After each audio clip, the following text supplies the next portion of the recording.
Hello, this is John Ashworth, otherwise known as the Fitness Nomad, and I don't want to get too close to the stove. I don't want to burn myself. So I'm introducing Sarah from behind the camera. Sarah, what are we working on today? We're going to learn some poaching techniques. We're just going to make a simple dish using tilapia, frozen tilapia, and showing you how to poach fish. All right, here we go. It's really very simple. I have a pan here. This does not necessarily have to be a non-stick pan. You just want to make sure that it's big enough for your fish to lay flat.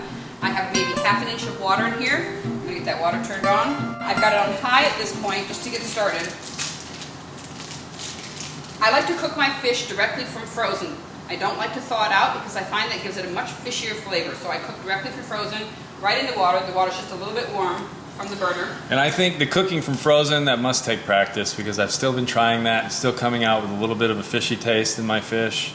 Could be the fish too. Yeah. You have to realize that most fish these days is frozen on the boat that it was caught on, but then it gets transported, and there's plenty of opportunities from freezing on the boat to freezing and thawing on the way to the grocery store. So You just need to find a reputable fishmonger. This happens to be a commercial quality fish that we buy by the case for the catering company, but just make sure, you'll be able to see if there's signs of freezing and thawing because there'll be ice crystals is a good sign. If you have too many ice crystals in the package, it's been frozen, it's been thawed and then refrozen.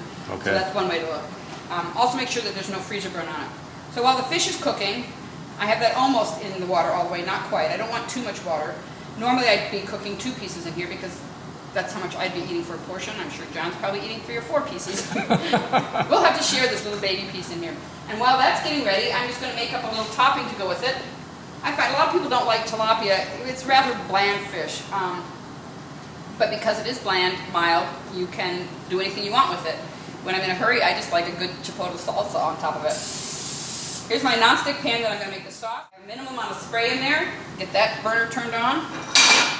Now you don't want this too high. This is a commercial burner, so it burns pretty hot. There's more gas pressure than in a home oven. It's also very pretty, I have to say.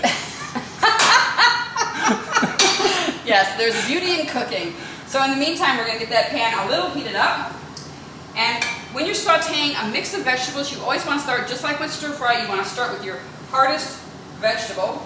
So I'm going to start with the onion. It needs a little bit more cooking time. It's also not something that I enjoy raw, so I want to make sure it's got plenty of cooking. I'll throw that one in there first.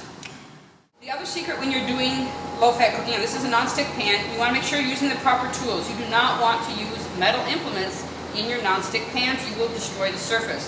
So this happens to be a Calphalon spatula. There's a lot of brands, companies that make heavy-duty plastic that can take the heat that you want to use. Because the other secret is you want to make sure that you keep those vegetables moving. It's still pink in the center, but it's starting to turn whiter on the edges, which is to be expected because the edges are thinner. They're going to cook fast. But at this point, I'm just going to flip it.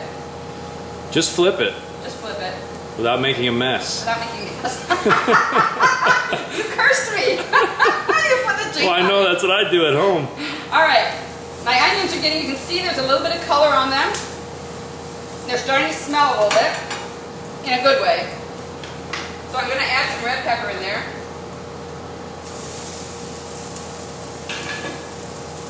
Okay, that's stir on. Now my fish is starting to bubble too much. I really don't want it to bubble, so I'm turning my heat down a little bit just to keep a low simmer, an easy, gentle bubbling, not too much.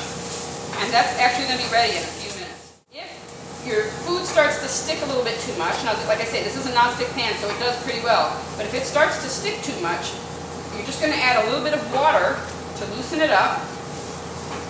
In this case, because I'm using the fish anyway, I'm just going to use a little bit of the fish water because the vegetables are going on there.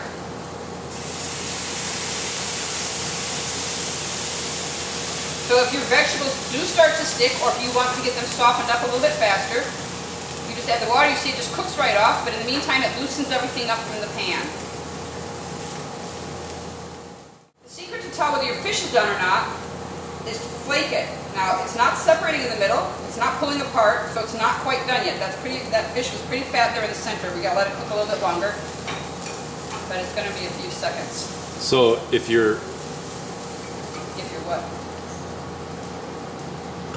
Fish is fat in the center. Then Cook it longer. It needs to get to the Fitness Nomad and trim up. That's right. So. All right, I'm going to go ahead and add some tomatoes in here. That'll add a little bit of moisture. while we're waiting for our fish. Add some parsley.